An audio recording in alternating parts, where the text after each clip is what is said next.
You initiated. Are you all right with that? Is that okay for you? Yeah. Cool. Just so we can take notes, but we might miss something, so it might just be useful.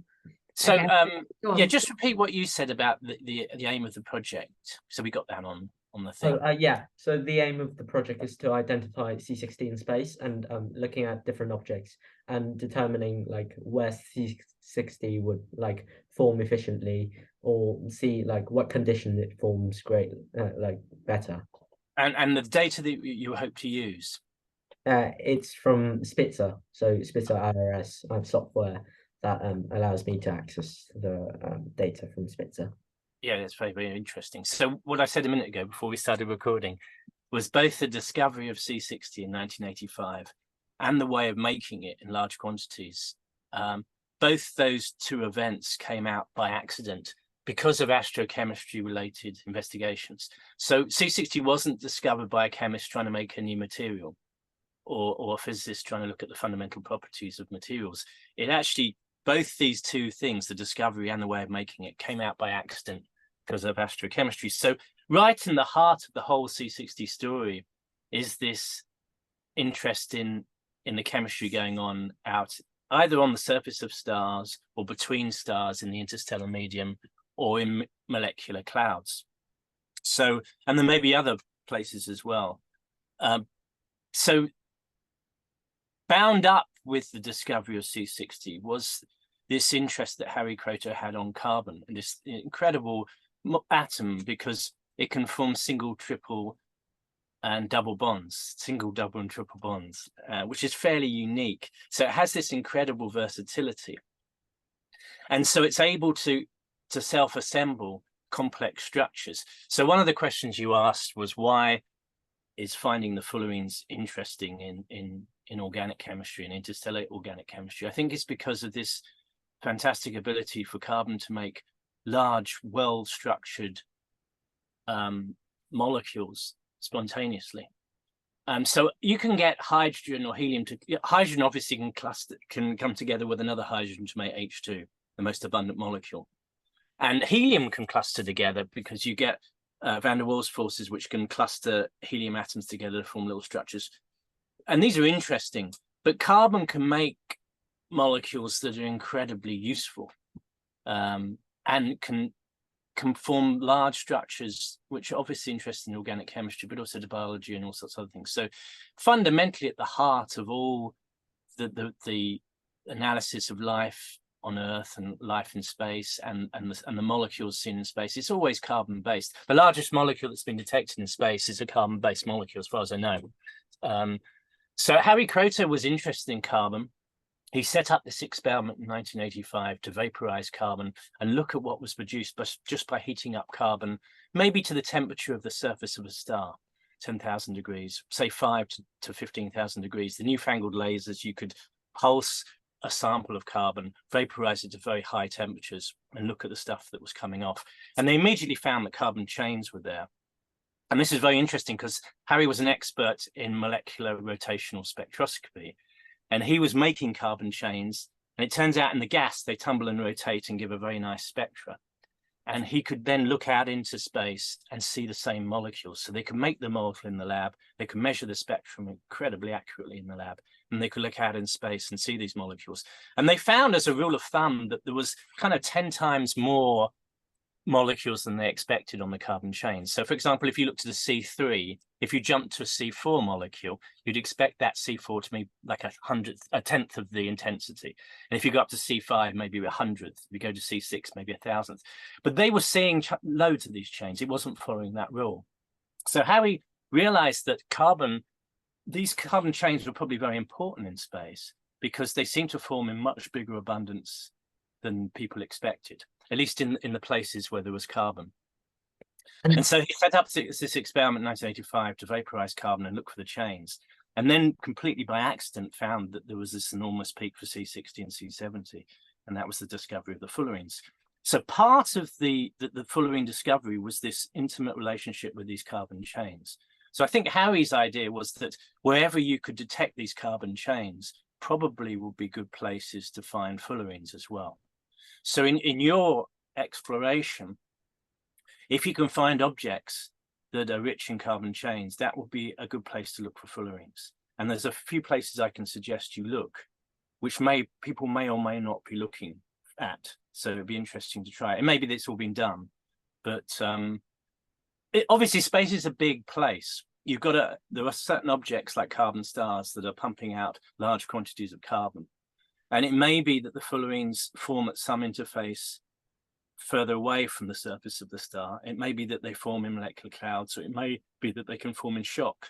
The shock from stars can cause chemical reactions. So just because you might not find it on the surface of a carbon star doesn't mean it might not be in massive abundance at some way out from it. So a lot of the surveys are very that they do a quick rapid survey, but it's worth looking in detail, I think, because you might find a region where there are a lot of fullerenes, and then you might uncover the place where you can find these things and understand a bit more about the formation process. So the question one, why they're important, I think they're important because carbon is one of the most interesting atoms that's readily abundant in the space. The most abundant atom is hydrogen, then helium. Really, carbon is not far along that line of abundant elements, but it's got this versatility. It can form single, double, and triple bonds. And so it has this incredible ability to make interesting and fantastic structures. And why especially fullerenes? Like, why are we so interested in large molecules? Is it because just like why large molecules in particular? Yeah, well, I suppose from a fundamental chemistry point of view, it's interesting to think how the first molecules formed in the universe, because obviously we are, by extension, made of molecules. It's clear that a lot of astronomical processes are too energetic for molecules to form. So presumably in the beginning, whether the Big Bang was the beginning, whatever happens at the beginning, the temperatures were so high that particles could hardly form. But at some point, as the thing expanded out and cooled effectively, you could start getting protons and electrons. And of course, then that could capture and make a hydrogen atom. Then hydrogen atoms could come together when it cooled a bit more to form a hydrogen molecule. But it's difficult to form a molecule if you've got loads of energy around, which can just dissociate the molecule and break it up. So in a lot of places in astronomy, probably the energetics are so high that molecules just get dissociated into the atoms again. So one would have thought that in the star, for example, no molecules can probably form in the star.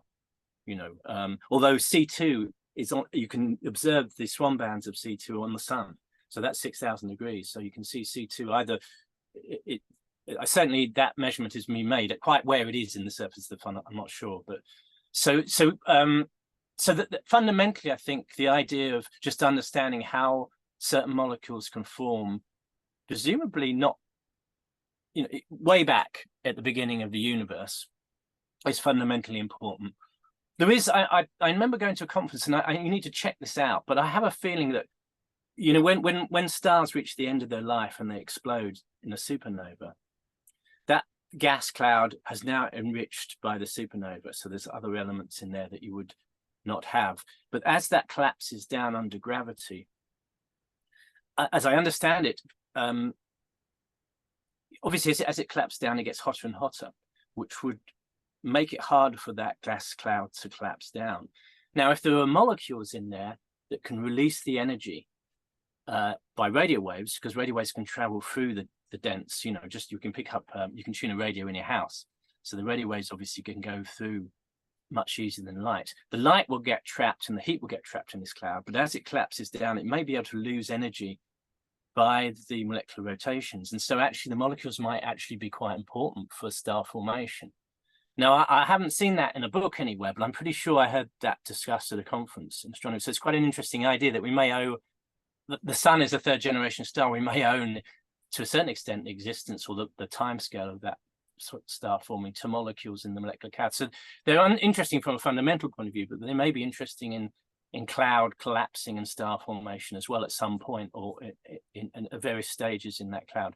And then there's this whole idea of, if carbon can spontaneously form massive structures, then maybe it helps to understand how you know, really complex structures like biological organisms can self-assemble or conform, or at least, you know, you look at a nanotube, you're talking about something with millions of atoms, or tens of millions or hundreds of millions of atoms with an extremely well-defined structure molecule. It's not just a random splodge like a lot of the grains or a bit of graphite that's rolled up to form a blob. You know, these are very well characterized structures. So they're leapfrogging to some incredible structures spontaneously. That's kind of quite interesting for then how, you know, viruses and stuff might, I mean, it's a big leap from a nanotube to a virus, but you can see that if carbon can self-assemble these very complex structures, then it might help in understanding how more complicated structures might form. Yeah, what amused me was that researchers can find like C60, such a beautiful molecule in like high temperatures in young planetary nebulas, which has like 10,000 kelvins. And the way that large molecules like this can form like so beautifully and so distinctly, it just interests me a lot. Yeah, I mean, whether they form actually at those temperatures, because the whole notion of temperature is difficult when they're very low pressures. But yeah, exactly. Most molecules would fall apart.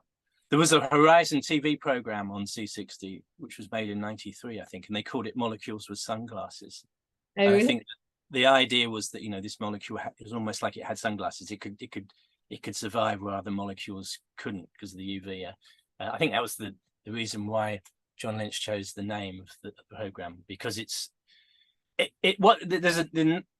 got this interesting bonding. It's very stable, but it has this geodesic property, you know, like it's no coincidence you kick a football pitch around a football pitch rather than a cube. You know, a cube would just break, but the geodesic structure, these bonds which form great circles around the structure, it's able to disperse the energy very effectively, so that physically it's a very strong thing. But what I did as a physicist, I can see it's strong as an engineer, but it's not. It's strong, but it's not chemically inert, which is very interesting. If it had been chemically inert, it wouldn't be a very interesting molecule.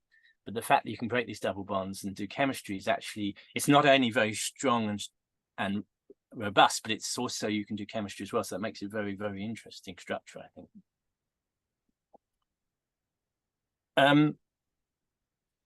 I know that if you get crystals of C60 and you shock them, you can transform that structure into a diamond-like structure.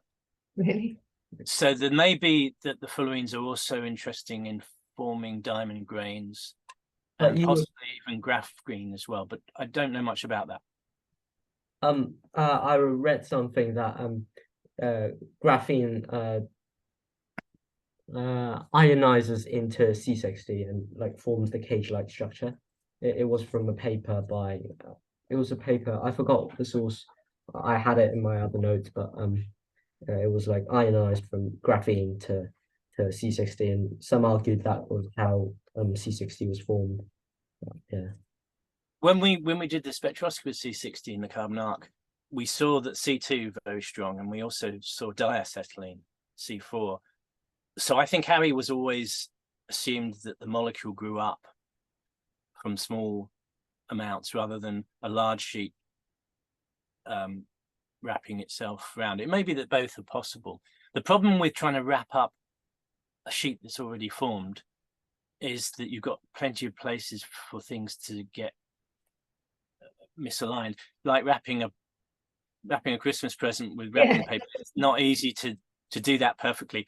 But what usually happens is that C60, to get the high formation yields, it needs to be hot.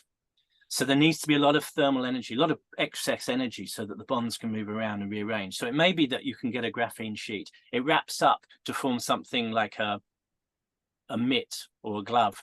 But as it's whole thing so hot, the bonds can move around and it can lose the energy and form a fullerene. So it may be that I think that when you look at the way of making C60, in all the cases, the only way of making large yields, sort of like 5–10% yields, is where the thing is very hot. So in the carbon arc, you're vaporizing the carbon to maybe 3000 Celsius, but the whole thing gets hot because of the arc.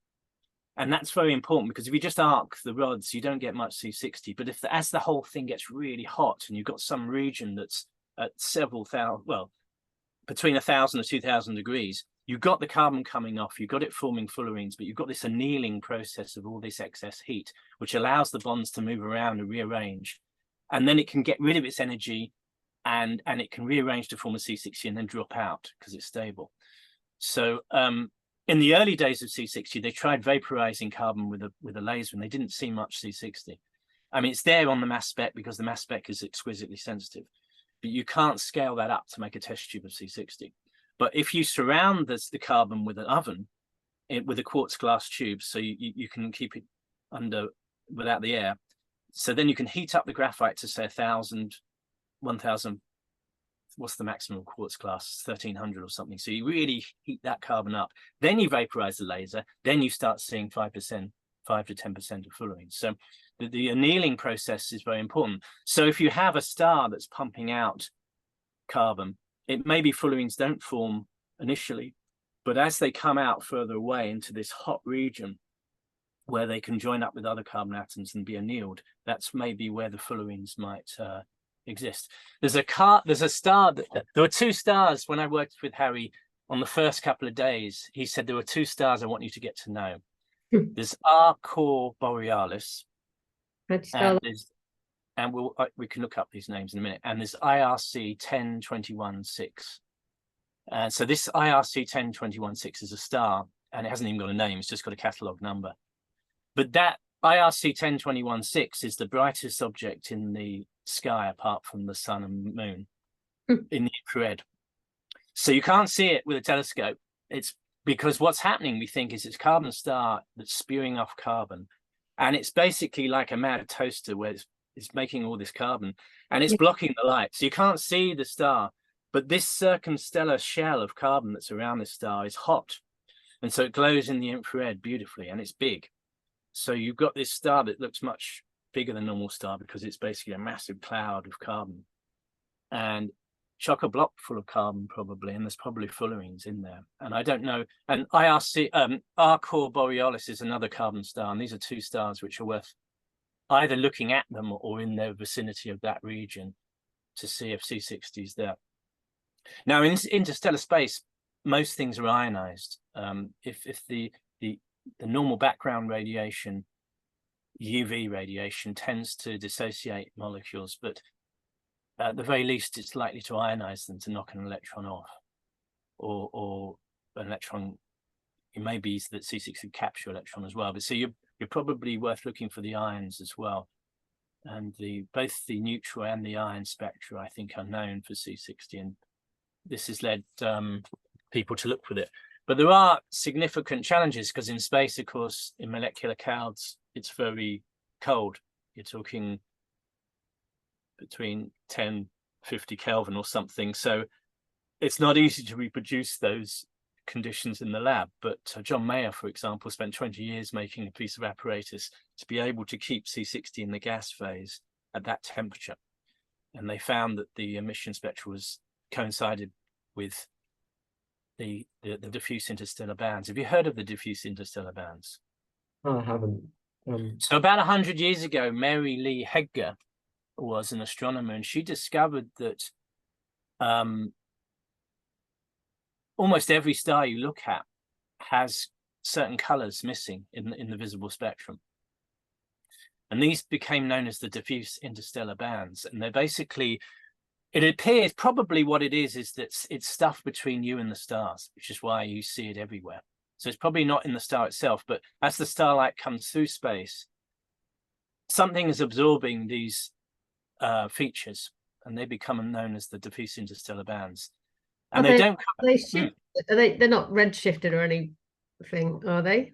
Well, who knows? No, they seem to be fairly constant, whatever object you look at. So it looks like it's stuff in the interstellar medium between us and the stars, and it's pretty ubiquitous. So say there's like hydrogen between us and the star, and the bands missing would be the emission would be the absorption spectra of hydrogen. Yeah, and that's because there is hydrogen everywhere. There's a limit to how much UV you can have in the universe, actually, because the hydrogen will basically absorb it. So 13 eV or whatever it is. But this is something, actually, this isn't hydrogen. In fact, it doesn't correspond, these absorption features don't correspond to any known atom or molecule. So these have been known for 100 years. And these have become known as the diffuse interstellar bands, and they're a mystery. And Harry always thought that it would have to be a ubiquitous molecule that's everywhere. And it would have to be an atom that's fairly abundant. And so when C60 appeared, it was like the obvious candidate. And now that John Mayo has been able to make a machine to actually hold the molecules at these temperatures and look at the spectra, he's found that 2 of the diffuse interstellar bands correspond with C60. Oh, right. So it's still not ruled out then. No, and it could be, of course, C60 can trap stuff in the middle. So you could have all sorts of analogues of C60, either with atoms stuck on the side or in the side. And that it may be that you can explain an awful lot of the diffuse interstellar bands in terms of the fullerenes, perhaps not just C60, but other fullerenes with stuff inside them and with molecule atoms on the outside. So that's just taking off, really, that experiment, and looks really, really interesting. So can I ask a quick question? So I quite often talk to people who are holding antimatter, and they're developing how much antimatter they can hold, and they can now do experiments on it like spectroscopy and see whether it is affected by gravity and stuff. How much C60 can you create then? I know you're talking about it in a gaseous state there, but how, I'm not familiar with it as a kind of how much of the material can you actually create and hold? What, in the lab? Yeah. Yeah, you can make tons of it if you want now. Okay. We were making grams when I was working day and night, making as much. We probably made a few grams over the year. But I mean, that was quite a small scale. But for a while there were companies selling. You could buy a gram of C60 for not much money for a while, but it's become more expensive again. Okay. But yes, it's readily available chemical, pure C60, C70 in the mixture. It's all available. Now it's often found in like anti-aging creams, right? So yeah, people use it in anti-aging. Yeah, well, that's one of the reasons why the price has gone up and the availability is that lots of people are buying it and dissolving it in olive oil. In fact, I've got some here. So this is C60 dissolved in olive oil, and it does dissolve in olive oil. It takes a while, and people eat it. Yeah, and I think it's very strange, but there you go. I mean, it may actually the chemistry of C60 is very interesting because it can go through membranes, and I think it's not ridiculous that it might have some interesting biological applications, but you probably shouldn't eat loads of it. My advice. I mean, I'm not being. Trouble is, it's no science. This is just. I could go into this because I've written about this for the Royal Society of Chemistry. I don't really want to talk about it because it's it's not quite pseudoscience, but it's what happens when something gets out into the world and someone's written that it's good for cancer, inflammation, viruses. Someone's written these things and then someone's taken it, and then you've got an eBay thing where everyone says this is, you eat this and it will cure inflammation, and it's just gone. And it's not radiation when it first was discovered, right? Yeah, you go for a radon bath in your local baths and drink it. So a bit nutty. Yeah. But this is more interesting in some respects. I think that the biological implications of CC is not uninteresting. It's just that I don't, as far as I can say, not many people know whether it's good or bad at the moment, or but yeah, you had some other questions, didn't you? Yeah. I'm quite interested about question 3, because that's the basis of how I will try to find or detect C60 through the spectroscopy graphs. I was just wondering if the bands would move like at different temperatures, because it would be like significant if I can detect atomic emissions at certain wavelengths. So the quick answer is usually with a molecule, as you heat it up, if you're looking in the infrared, you're looking at the vibrations of the atoms, but also the molecule will have rotations, And so what usually happens as you heat the molecule up, you get more and more rotations and more vibrations, and the bands spread out.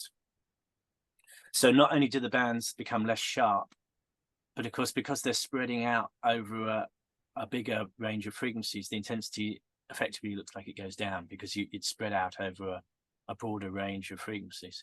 So if it gets too hot, you're likely to, you're going to lose the signal because it's broadened out. And B, if it's hot, you're going to have a lot of infrared noise from the hot emission. So you've got a double whammy of problems. One, you've got a growing noise over the whole of the band, and your signals are beginning to decrease. I think that's the answer to the question. So ideally, you want to look at in a place that's not too hot, I would have thought. So, you know, if you can, I don't know what the molecular rotations are in the radio spectrum. So they're of the order of 10 gigahertz. So they're the chains. The C60 emissions in the infrared are, you know, of the order of 10 microns. I don't know what the frequency range is for what you can measure, but obviously you've got to be able to. It'd be ideal is to see as many of the C60 bands as possible rather than just one or two, you know. Yeah, and would there be like special coefficients? Like, would a certain band or certain two bands be sharper or be more significant than, say, other two bands? Like, are there bands that are more prominent? Yeah, no, well, it certainly, if you get C60 and put it in a spectrometer in a lab, then there's one particular feature that seems to be much stronger than the four absorption spectra emission. Four absorption features for C60 in the thin film, and one of them is much stronger than the rest. But they're not, I think, coupled together. I'm not sure, because we only made these measurements at room temperature with thin films, so I don't know the answers. But it would certainly be very good to correlate as many of the bands as possible, obviously, because you do get noise and you do get emission features that correspond in the same place. So if you can start to look for a number of bands and see whether they're all going up or down at the same time, that would be the obvious thing to find the coincidence rather than just noise, to try and get rid of signals that just happen to lie in the same place. So I haven't answered your question very well, but that measurements, I mean, John Mayer would be the one. I'm sure if you email John Mayer, you can probably find his email. John May, M-A-Y? M-A-I-E-R, I think it is, but I can look up. I'll send him. I mean, if you've got some questions, I could certainly send him an email for you. He would probably know more about the latest frontiers. I'm telling you stuff from a few years ago. I'm like a star that's 10 light years away, basically. My knowledge is not at the frontiers, but I was there at the beginning, so I sort of know a little bit more about the reasons for why Harry was looking for these things, and sometimes that gets forgotten, and a lot of that is very important for knowing where to look, because that's the motivation of the whole thing in the beginning. So question 3, I think if you can try and look in the cooler places rather than the hotter places, you're probably going to get a better clarity on what you're really looking at. And question 4, you said, is it best to look in hydrogen-rich or hydrogen-poor environments? Now, the initial answer would be, obviously, you don't want hydrogen around because C60 won't form, basically. But the real answer may be more complicated than that, because it may be that polyaromatic hydrocarbons, these sheets of small bits of graphite with hydrogen on the end, if those flow into a region of hot region, they may get reprocessed to form fullerenes if something can lap up the hydrogen. So probably the best places to look for fullerenes are enhanced carbon regions and places where there's not too much hydrogen. But you never know. If you've got the long chains, for example, have only got one hydrogen on each end. They're mainly carbon. So although you would say that it's hydrogen rich, they're quite pure carbon in some respects, especially the longer chains. So those could join up to form C60 if they're heated or annealed or shocked, perhaps. So the answer to that, it may not be quite so straightforward, but I think the quick answer is look for regions where there's less hydrogen, the hydrogen depleted regions probably, I should think. Yeah, thank you. And the optimum temperature for C60, you mentioned that it would be harder to detect C60 at higher temperatures. I've just got one question, because like researchers have found C60 in planetary nebulae, and it's like 10,000 degrees, 10,000 Kelvin, sorry. Is very hot temperatures, like, does that count as very hot temperatures, like 10,000, or is that a good place to look at for?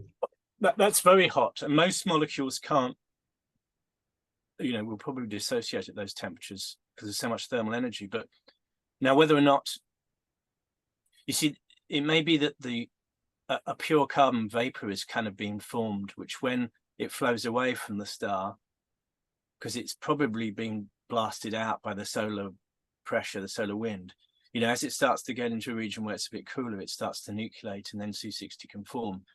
So I don't know whether they're absolutely sure that although they're seeing C60 in the planetary nebula at that temperature, the temperature of that star is that temperature, whether that's where the C60 is forming on that temperature, I think it'd be quite difficult to know.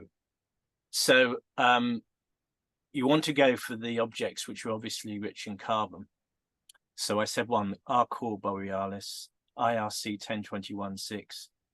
The red rectangle is something that Harry is this interesting nebula, which is as the name suggests, it looks like a red rectangle, but that seems to be a carbon-rich object. That'll be worth scanning that region, and because we're looking at it side on, or we're looking at a lot of it in the line of sight, so it's difficult to know when you're looking at any one part of it which bit the signal's coming from.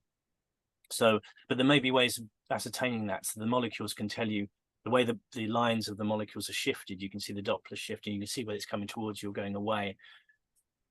So you may be, if you can somehow correlate the chains with the fullerenes, you might be able to get some idea of where they're actually forming and where they're residing in the molecular cloud or the nebula. But I can imagine that's quite difficult.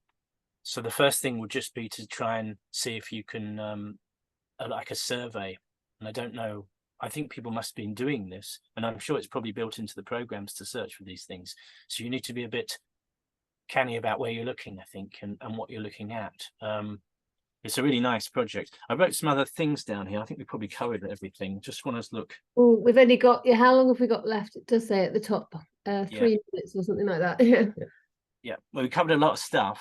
I know, well, thank you. Really, really grateful. That's all right. And it have a sort of gestation of these ideas, and we can always Zoom again. I'm very happy to Zoom. So rather than carrying on from now, it might be best to stop, but think about stuff and then Zoom anytime. Yeah, no, I mean, this is so useful. And actually, I know that we've never had you actually talk about the C60 stuff. All the talks we've ever seen from you, we've suggested that, but we've never quite got there. We've done geodesic domes, but I'm thinking maybe we try and incorporate, I don't know, I need to look into, you're coming for the whole day, I'm hoping, or, we'll get you for the day on that 27th or whatever it is that, you said was probably okay. Yeah. And I mean, if you want to talk on C60, the discovery of C60, I'm happy to do that. I could do that for as big a group as you wanted to. Yeah, well, that's what I'm thinking. That would be so fascinating to hear that. I'd like to hear it in more detail as well. So maybe I'll try and fit that in, and we'll see. We'll see how that can come. And if we don't get you this time, we'll get you another time or something to do workshops with kids. Yeah, great. That's really helpful. And sorry, Nicholas, is there anything else you want to ask? I was just wondering if the C60 was spewed out from the planetary nebula, we would be seeing absorption spectra rather than emission spectra. So we could know if C60 was like around the star or inside the star. I was just thinking about that because I don't think it'd be inside. I would have thought it could be both. You see, because the heat could make it emit in the infrared because of its thermal energy, but it could also be absorbing the heat that's passing through it. So it could be a mixture of both, depending on whether it's actually in line Well, yeah, it's quite complicated, isn't it? It could be both. I think if it's I think it would depend. Yeah, because the planetary nebula is quite interesting because it's fairly opaque. We're going to run out of time. I don't know. We'd have to think about that. But both, possibly both. Yeah, that is really interesting. Yeah. Okay, well, thank you so much. It's really generous of you to give Thank up you your so much. time, and yeah, and let's keep talking on email and stuff, and then we'll get something organized to get you over here. Because are you kind of still based down in Brighton way? Right. Yeah. Okay, excellent. All right. I wouldn't mind a copy of the video if it's possible, but you can wait until we meet. You know, No, if you put it on absolutely. the stick. I'll download Probably it. can't email it. Okay, lovely. All right. Thank you so Nice much. to meet you. Bye. Nice Thank meeting you. Bye. Bye-bye. Bye. Bye.